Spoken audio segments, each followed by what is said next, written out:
જય હાટકેશ. આજે હું ડૉક્ટર ભૂષણ જીકાના એક લેખને આધારે એક વાત કહેવા જઈ રહી છું કે પહેલાંના જમાનામાં જેમ ગુરુકુલ હતું કે ત્યાં બધા શિષ્યો ગુરુ પાસે વર્ષો સુધી ભણે અને પછી પોતાના ઘરે જાય, એવી રીતે ઘણા બધા શિષ્યો એક આશ્રમમાં ભણતા હતા. વર્ષો વીતી ગયા એટલે અમુક એક શિષ્યને છોડીને બીજા બધા શિષ્યોએ ગુરુજીને કીધું કે ગુરુજી, અમે તો તમારી પાસે ઘણું જ્ઞાન મેળવ્યું છે, પણ હવે અમને એ શીખવાડો કે કોઈ પણ સમસ્યા હોય એને કેવી રીતે એનો ઉકેલ લાવો. એટલે ગુરુજી કંઈ બોલ્યા નહીં, એ માત્ર હસ્યા અને પછી એમ કીધું, એક કામ કરો, ત્યાં એક બકરી છે, જુઓ દેખાય છે ને, એ બકરીને અહીં લઈ આવો ને, અહીંયા મારી પાસે આ જે ઝાડ છે એની સાથે એને બાંધી દો. એટલે એક શિષ્ય સિવાયના બધા શિષ્યો એ બકરીની પાસે ગયા એને લેવા માટે. હવે બકરી હતી અવળચંડી, એટલે કોઈ પણ રીતે કોઈના હાથમાં નહોતું આવતી. એટલે અમુક જે શિષ્યો હતા એના ડોકે વળગ્યા, અમુક એના કાન પકડ્યા, અમુક એને શિંગડા પકડ્યા, પણ બકરી એકે રીતે એ લોકોના કાબૂમાં જ નથી આવતી.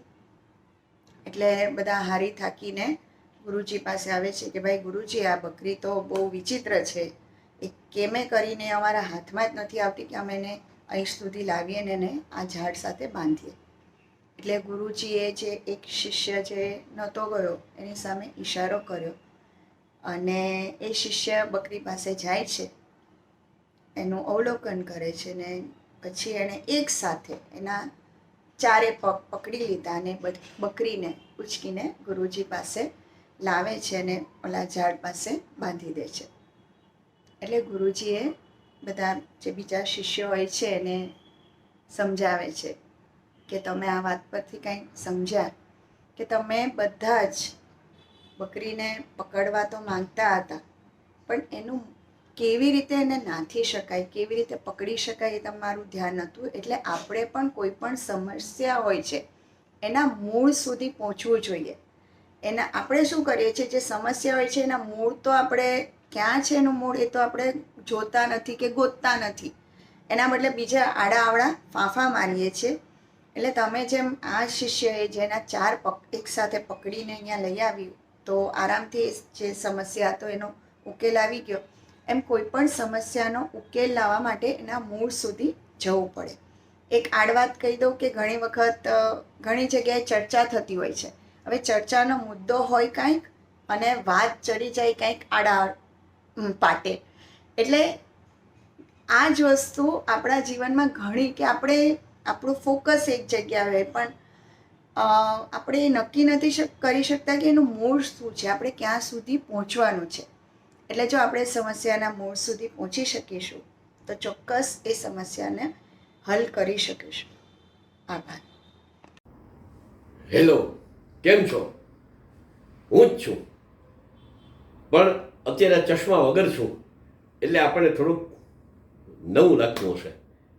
પણ હવે આમાં શું છે કે મને ચશ્મા સાથે જોવાની આદત પડી ગઈ છે અને આપણે ચર્ચા પણ આદતની જ કરતા હતા.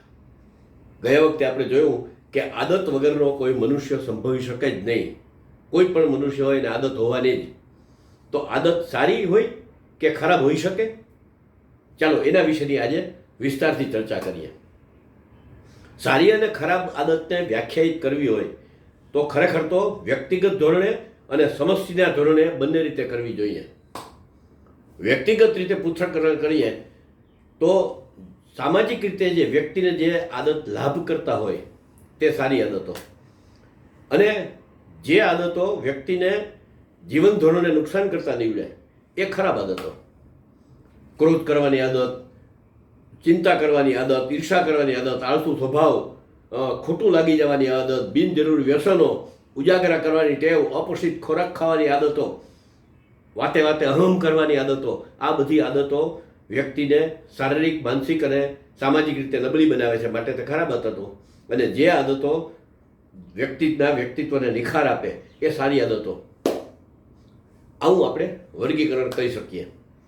પણ બીજી રસપ્રદ વાત એ છે કે સારામાં સારી આદત ધરાવતો મનુષ્ય ઘણીવાર એકાદ ખરાબ આદત ધરાવતો હોય તો એની બીજી બધી આદતો દબાઈ જાય છે અને ખરાબ આદત છે એ ઉજાગર થાય છે. પરિણામે માણસનું વ્યક્તિત્વ એ ખરાબ આદતથી બંધાય છે.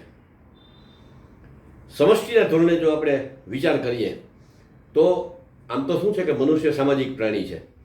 એનું જીવન, એનું વ્યક્તિત્વ, એની આદતો એ માત્ર વ્યક્તિગત ન રહેતા હંમેશા સમાજ ઉપર, કુટુંબ ઉપર, પરિવાર ઉપર, રાષ્ટ્ર ઉપર, પ્રદેશ ઉપર બધે અસર કરતી હોય છે. એટલે વ્યક્તિગત આદતોની ચર્ચા કરવા સાથે સાથે મનુષ્યની આદતોની અસર સમાજ ઉપર કેવી પડે છે એનો પણ વિચાર કરવો એટલો જ જરૂરી છે. કદાચ સમયની આ જ માંગ છે. આપ જાણો છો ને કે મનુષ્યના ચહેરા ઉપર સારામાં સારું નાક, આંખ, કાન, હોઠ હોય તેમ છતાં એ મનુષ્ય રૂપાળો ન હોઈ શકે.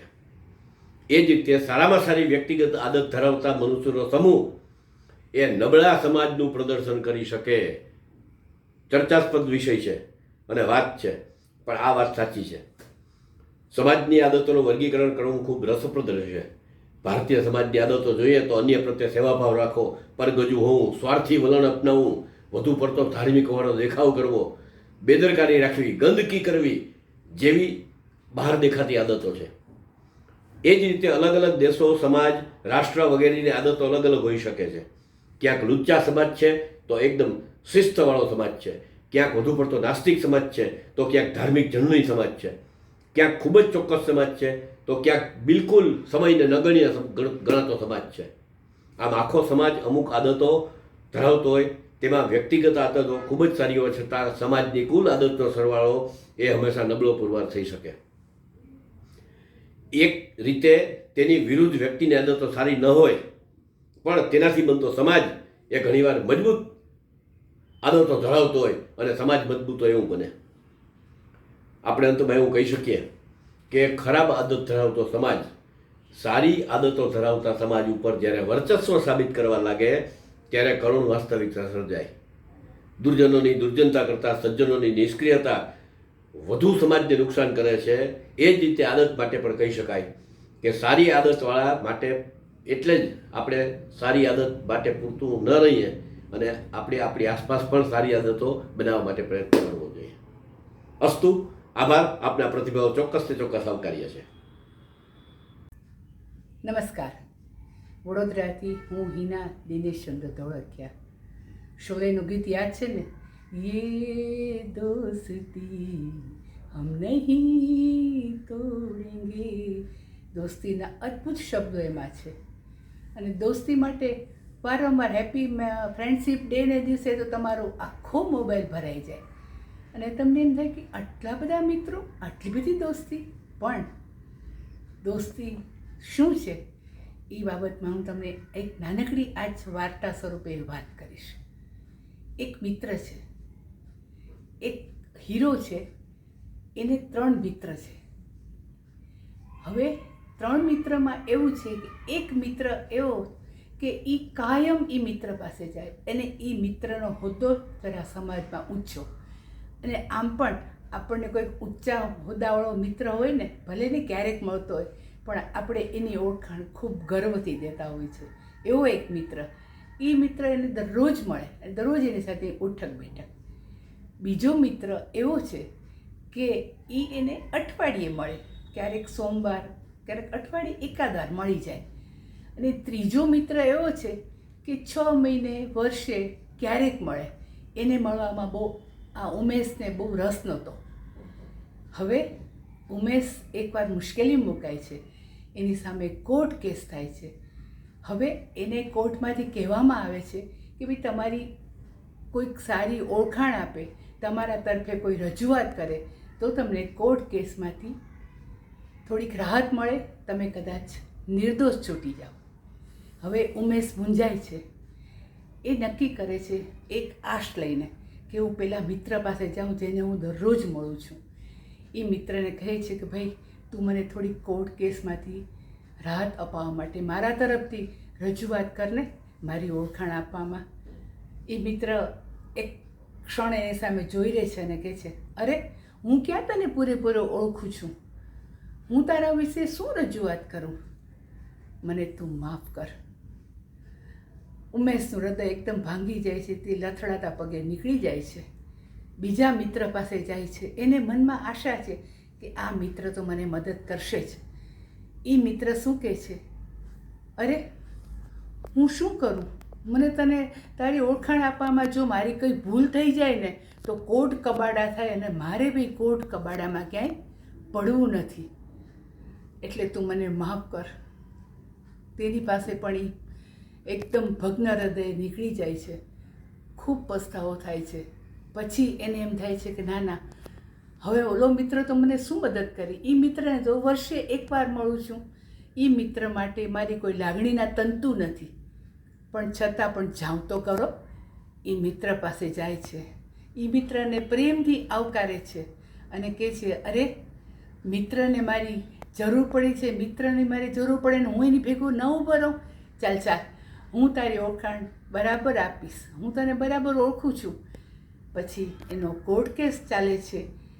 ત્રીજો મિત્ર જે છે ને એ એના તરફે ખૂબ જ શરૂઆત, બહુ વ્યવસ્થિત રજૂઆત કરે છે, અને એની રજૂઆત, એની ઓળખાણ એ સાંભળી અને કોર્ટમાંથી તેની ઉમેશને બાઇજ્જત બરી કરે છે. એનો કોર્ટ કેસ પૂરો થાય છે. બહાર નીકળે છે ઉમેશ, અને ત્રીજા મિત્રને એકદમ પ્રેમથી ભેટી પડે છે. ઉમેશના આંખમાંથી આંસુની ધાર ચાલી જાય છે. એ આંસુની ધાર છે ને એની પશ્ચાતાપની આંસુ, પસ્તાવાની આંસુ હતા, અને તે મિત્ર પ્રત્યે એની પાક્કી દોસ્તી થવાના એંધાણ હતા. અને ખૂબ સરસ રીતે બંને મિત્રો ભેટીને બહાર નીકળે છે, અને તે કાયમી મિત્ર બની જાય છે. એની મિત્રતા જિંદગીભર ટકી રહે છે. અસ્તુ.